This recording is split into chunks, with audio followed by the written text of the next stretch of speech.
What's up? What's up? What's up? Legendary Talks here, episode 90. I'm very excited. We have our 100th episode coming up in about 2 weeks. Getting geared up for that and excited. I have a really good, amazing lineup for next week. We have someone really interesting and unique and cool tonight. Gingie Mcleod. She has just joined, I see. And we're about to chat with her about some really interesting, cool business type things. I'm really excited to talk to her about her business and how she's navigated it and just chat with her. Ginge, do you know how to join? What's up, Chandra? How you guys feeling? What are you drinking tonight? I have Belvedere and soda. Yummy. Okay, Ginge doesn't know how to join.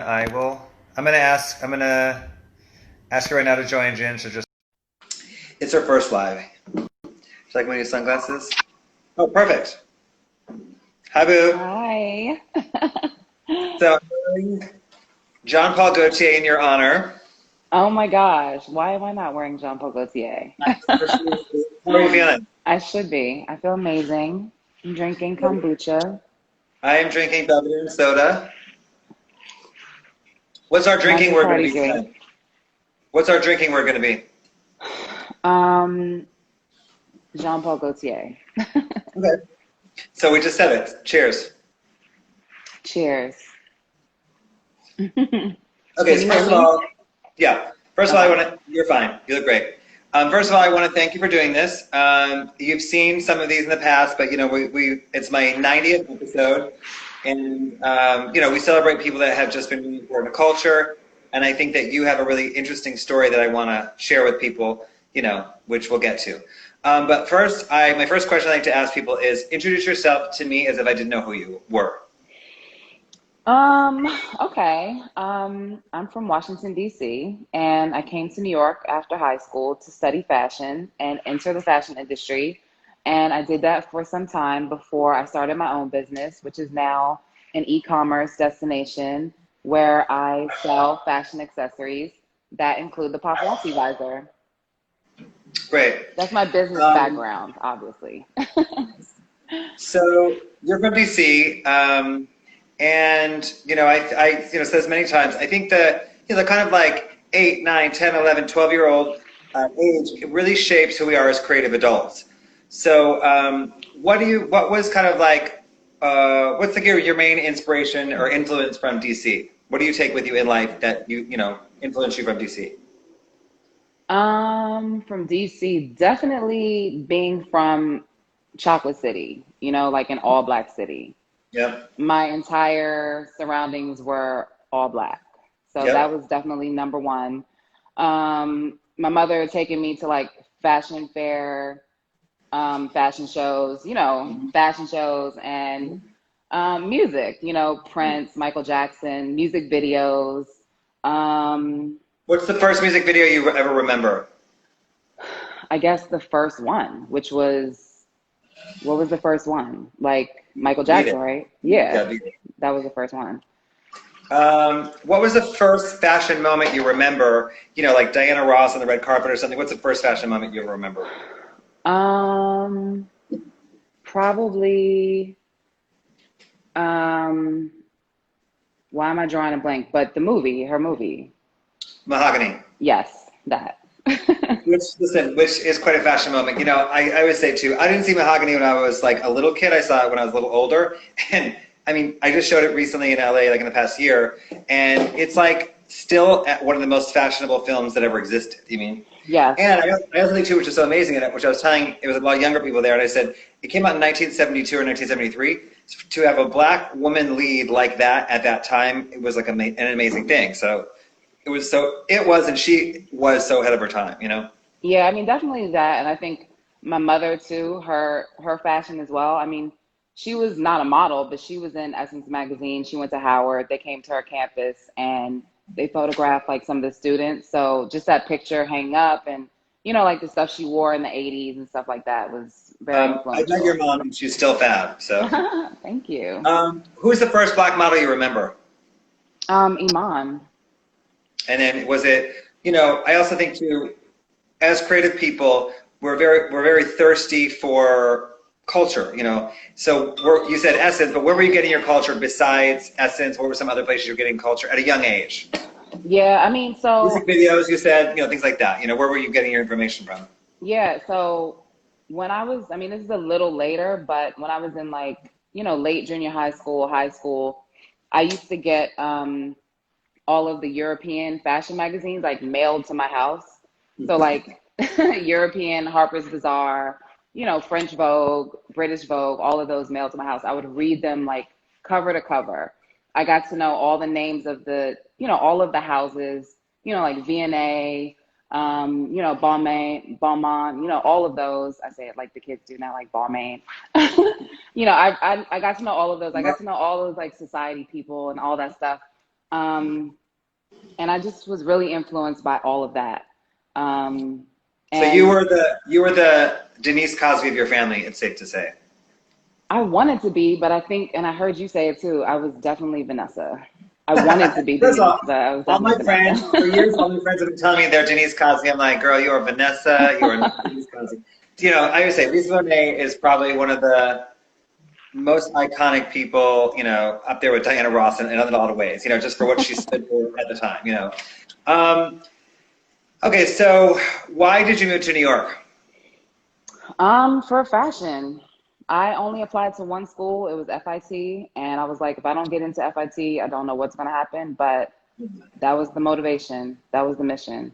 And then you obviously got in, graduated, and then you went to Paris, right? Yeah, so I went to FIT. I did the 2-year program. I thought I was going to be Gianni Versace after that, and that didn't happen.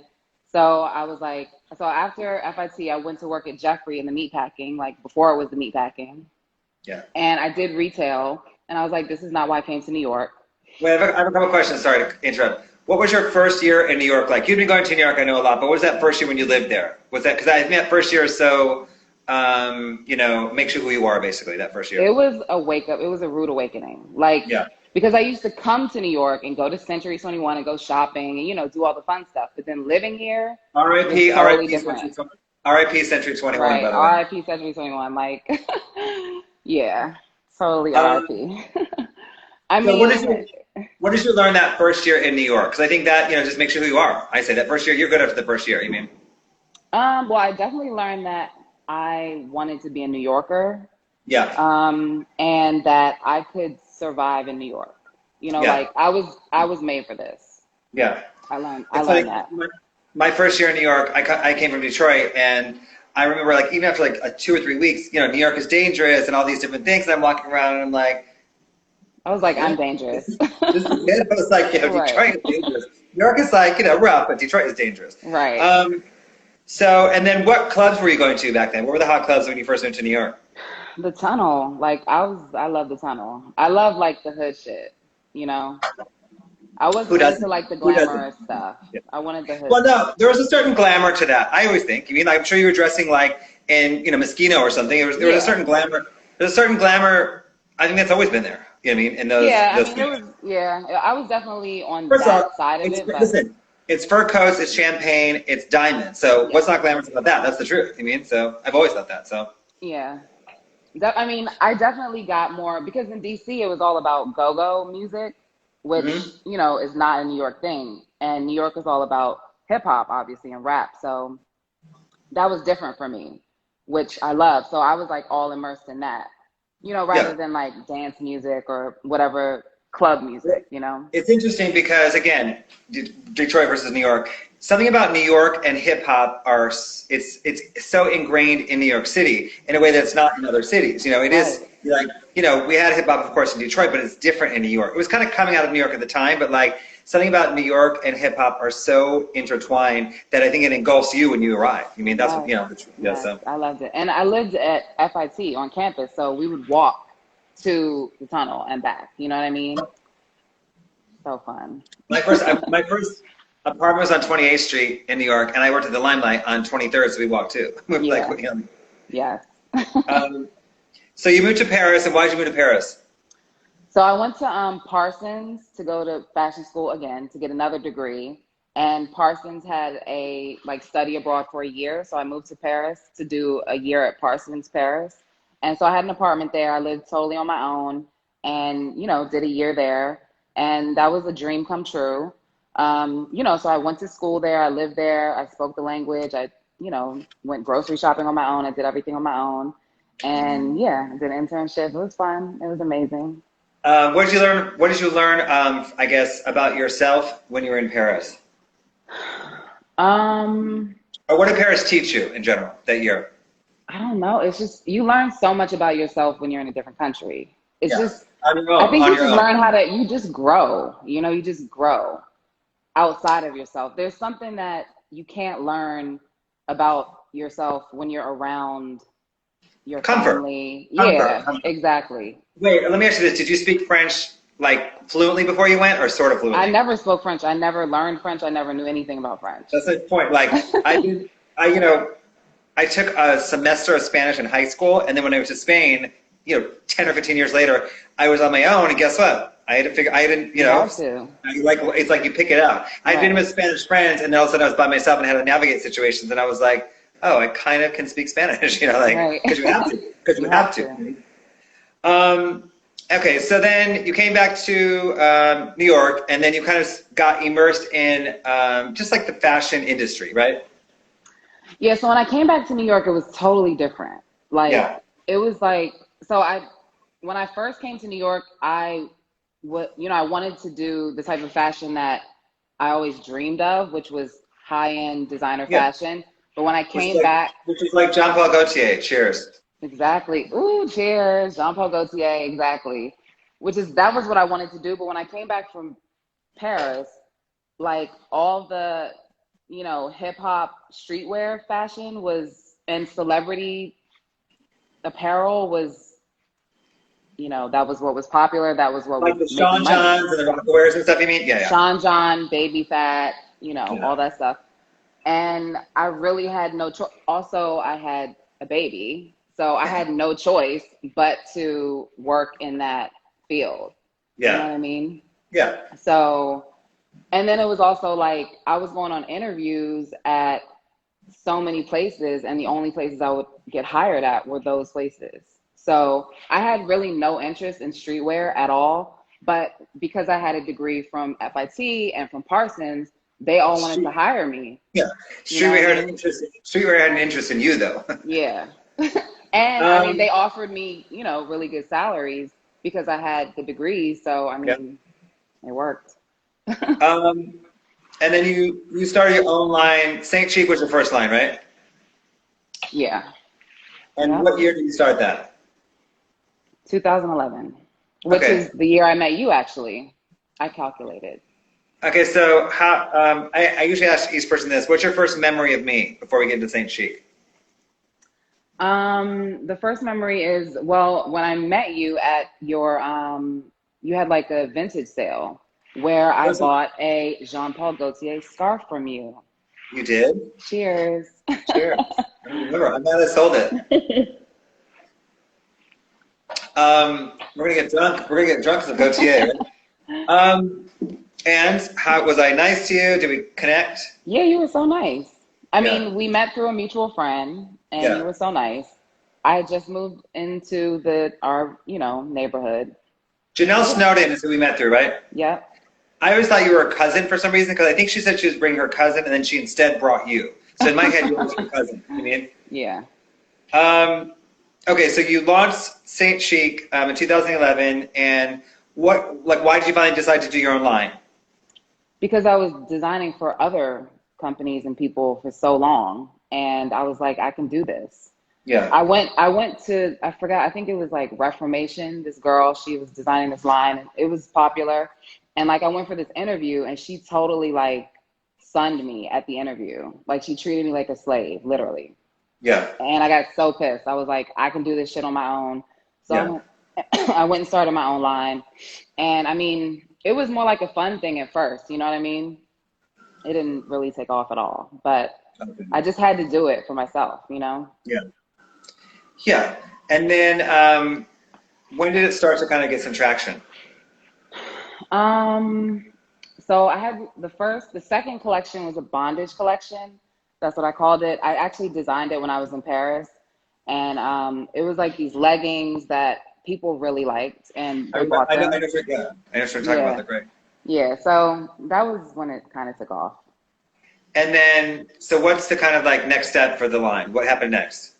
So it was really hard to, I mean, I had so many trials and tribulations with like showrooms and shopping at showrooms and editorials and magazines and all this type of stuff. And that was just so exhausting. And I just, kept designing, kept going. And then, just kept designing and developing until the visors just kind of popped off, which is obviously a story in itself, but. Yes, so let's start. So the visor, explain the visor situation, how that came about. Well, throughout my travels, so obviously when I was designing the line, I had a consulting company, like design consulting company, and I also worked for other companies at the same time. So when I worked for other companies, I was either a designer or a trend forecaster. So as a trend forecaster, I did a lot of traveling, like around the world. And, my job was to like kind of scope out, other things, in other countries, other cultures and stuff like that. So I would always pick up weird items and things like that. So, I would see things and put them together and, just kind of like design things based off of what I saw. So that's kind of how that came about. And, the whole scandal with the basketball owner. So let's explain, maybe people don't know, paparazzi visor is, do you have one handy? Oh my gosh, I meant to bring one into this room that I'm in. It's you can go to Saint Chic and see it. Yeah, so it's a visor that covers your entire face and it's kind of mirrored and it's very chic looking, to be honest, for lack of a better word, no pun intended. It's very chic and, it's kind of like, I was explaining it to someone recently that wasn't familiar. I said, it's not like the face shield. It's a more fabulous version, basically, the face shields that are popular right now. And what year was that? That was 2014. So 2014, and then there was a big scandal surrounding them, not with you, but that's kind of what kind of launched your business, right? Right. So the mistress of the basketball team owner wore it, and she got photographed. To hide from the paparazzi, right? You're not telling this story good at all, by the way. So and the funny thing is, I've told it so many times. So she was kind of like, not as big, but like a Monica Lewinsky situation. She was like a mistress in this big scandal, and she was trying to avoid the paparazzi, so she wore basically this shield that covered her whole face, and that picture kind of was on every paper and blah, blah, all that stuff, and so they started calling it the paparazzi visor because, I'm telling the story for you, but because, she was trying to hide from the paparazzi. And then you had... Well, the press, so the media called me and asked me what the name of the visor was. So I said the paparazzi visor. Oh, you made it have a name. It didn't have a name before that. So I said the paparazzi visor. Oh, I didn't know that, yeah. I just came up with that, like, on the spot. Yeah. And, it just kind of took off from there. So. And that was 2014. And then, so your business had been very steady. I remember when you started, that business and under your Saint Chic, it's a Saint Chic product. And it had been really steady, but was it like more popular because of her? Was it just kind of steady, or what had been the like ebbs and flows of like 2014, 15, 16, 17, let's say? What are the like those kind of years? I mean, so so when it went viral in 2014, it was like up, up, up, up, up, and that happened in the summer. So it was up for like a year, and then it started to decline maybe like a year later in the fall because it's a summer item. Yeah. So I had to like really figure out, I was like, oh shit, like this is a summer item. What am I going to do in the fall? You know what I mean? To keep this going. So I had to really like think, and I had to get really good at digital marketing and, just really start to get serious about how I'm going to have an e-commerce business. It's not just about a brand. It's not just about a product. Like this has to be a business because I felt like I couldn't just, like I have to carry this through. Yeah. I can't go backwards anymore. I have to make this into a career at this point.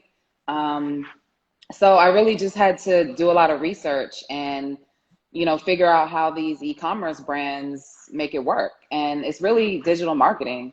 So what I did was I looked at, so user generated content, that's what all of the pictures on the Saint Chic Instagram are. So all the people on the Saint Chic Instagram page, those are people who bought visors. They're not like, I didn't do photo shoots. Yeah, they're not models.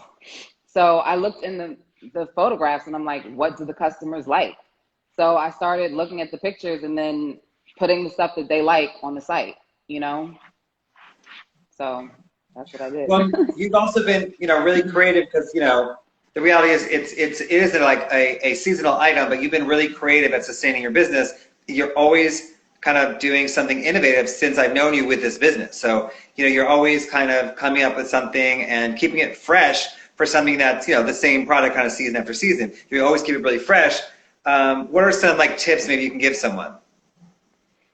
I think just really understanding your customer, Yeah. It's not about you. Like, I'm not my customer. Yeah. Even though I am the merchandiser, like I am the one who sets the trend and the tone for the store, I'm not my customer, Yeah. So I'm just always thinking about the customer and I really pay attention to them. And how do you find who your customer is? Like how does my Instagram page, basically. Yeah. And I pay attention to the data and the analytics. What are some other kind of tips? So I went to this like Kate Spade course. It was in person, and one of the key things that they told me was that every day wake up and look at your analytics. So every day I wake up and look at my analytics, whether that's on Instagram, my e-commerce store, my bank account, like whatever it is, I look to see how it's changed from the day before, the week before, whatever. So I know what I need to do for that day.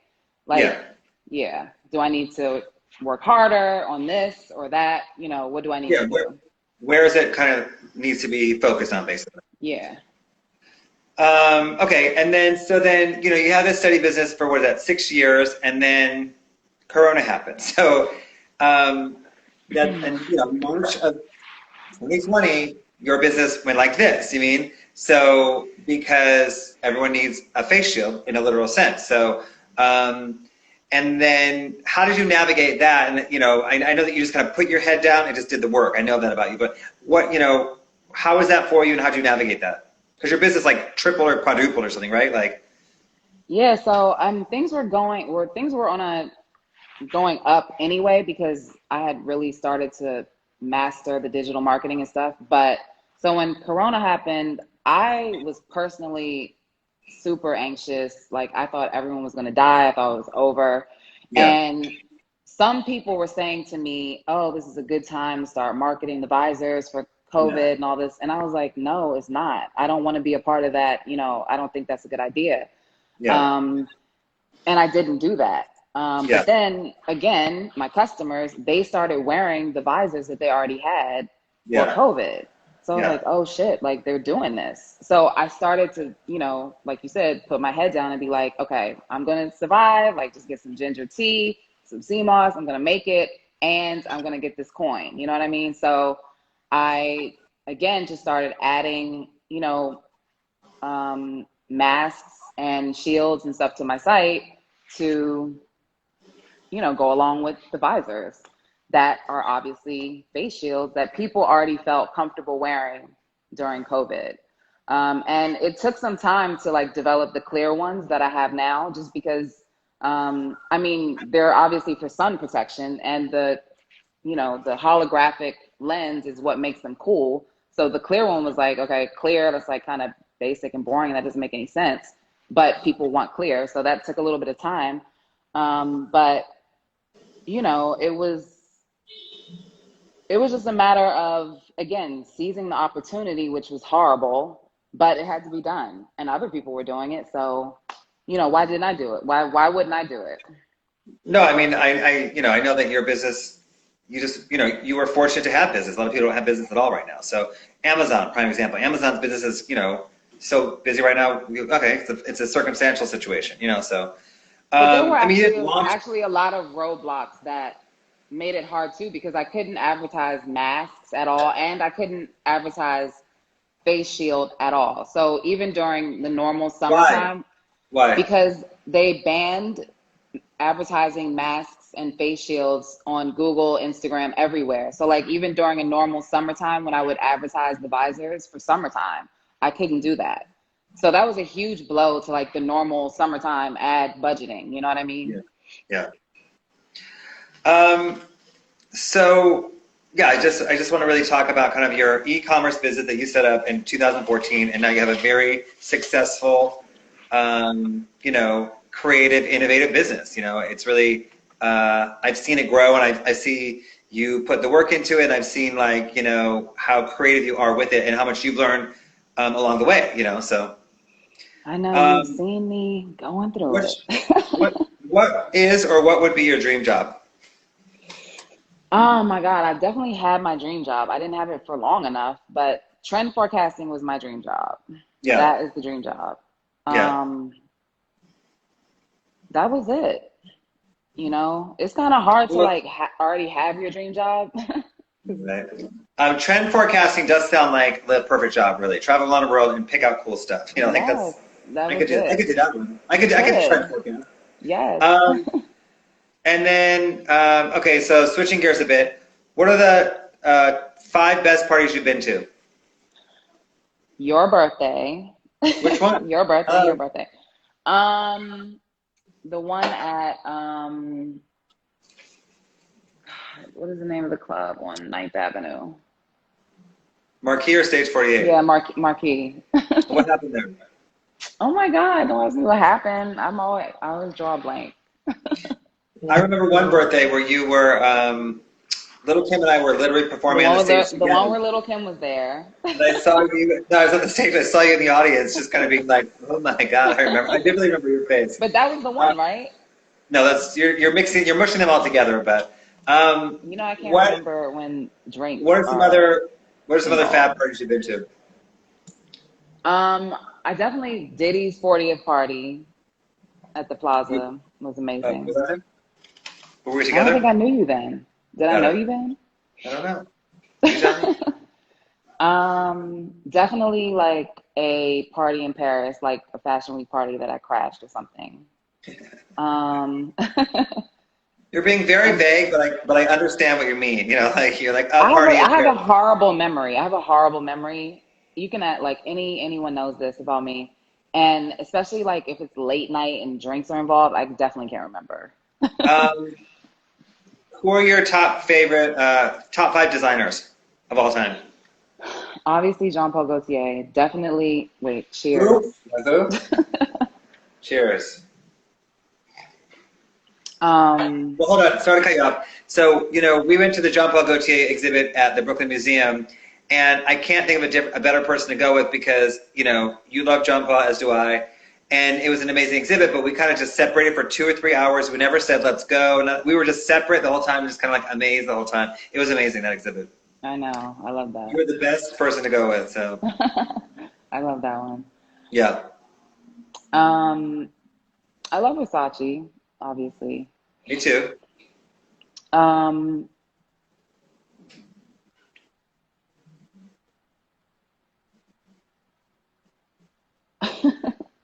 I froze. Let's do. I love myself. Good. I want to say John Galliano. Yeah, no, he's great. Yeah. Especially when he was John Galliano, like Exactly. in the Dior era, he was amazing. Yes, exactly. I love Elsa Schiaparelli. I don't know who I'm trying to that go is. back. You don't know who that is? Elsa Peretti? Elsa Schiaparelli. Oh, I don't know who that is. I think you would know if you saw it. I'm like going back in history. That's fine. But if you want one more, you can have one. No, I don't want any more. Okay. And then who are the top 5 either singers, rappers that have influenced you in life? Top 5, like who it is. I heard Luther Vandross today, and I was like, I miss him so much. Yeah, okay. Great one. Whitney Houston. Yep. I miss her so much. Patti LaBelle. Yep. I'm gonna say Will Smith just because I was like listening to something of his today, and like when I was like a little, teenager, Like, I feel like he was the first rapper that I connected to. He's a great, yeah, he's something really special about Will Smith for sure. I Yeah. mean, Like, he's as an so artist, corny right now, but I was it's all corny right. too when I was a Listen, little kid. yeah, Yeah. I love so many people. That's so hard, you know? all right. Um, what are you grateful for right now in life? I'm grateful for my health Yeah, and, you know, the people I have around me, the positivity. You know, I think that what we've all been through, it's really shown that the work you've put, I mean, hopefully if you have positivity and your health, the work that you've put into that, it's, you know, the seeds you've sown, they've bore their fruit at this point, you know. great. That's great. What influences you in this time in your life? Not necessarily like Corona, but like in the the last year or so. What influences you, or what inspires you right now in this time in your life? Um, I think I'm definitely inspired by like technology. Yeah, I can't get enough of it, and I feel like it's changing so quickly. yeah, You know, it's hard to keep up with. I never really felt like that. I feel like yeah, it's getting harder to keep up with. I always felt like I was keeping up, and you know, obviously I want my son to be really keeping up with that, and I don't know. Give me some of that. You know, I'm technically challenged. You know, I am. I know, right? I'm um, starting to feel that way now. no, you're definitely. I always ask you, how do you do this? Um, and then finally, how can we support you? People aren't working. It's a strange time. How can people watching support you or your business right now? Definitely follow Saint Chic Instagram and Yep. Saint Chic on other platforms, you know, Pinterest, stuff like that. Yeah. Um, and just tell your friends, you know. Yep.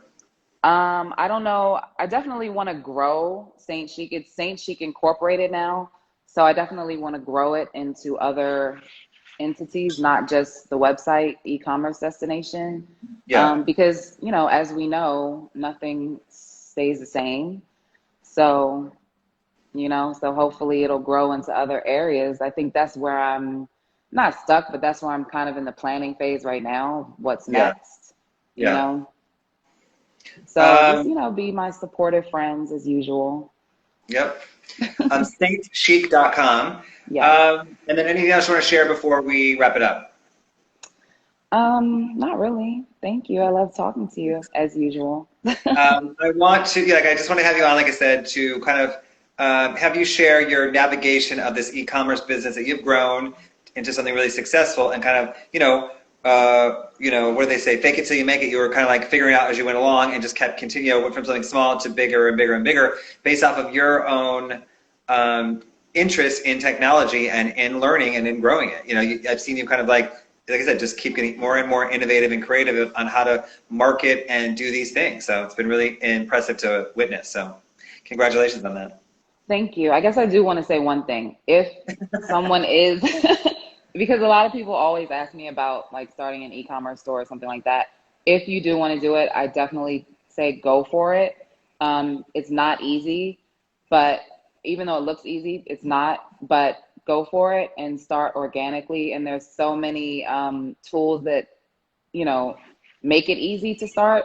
For example, you can probably just get started on Instagram, like with a shop or something like that, or like with Wix or something like that. Just get started in some way, shape, or form, because, you know, you can make money and you should just give it a shot.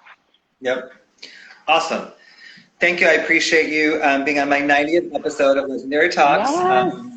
Proud of you, and can't wait to see where you take your business. So congratulations Thank on that. you. All Thank right. you. And congratulations on your talks. Let's do one more cheers to Jean-Paul Gaultier. Jean Paul. Cheers, boo. Love you. Talk to you soon. Bye, guys. Thank Again. you. See you next week. Bye. Bye.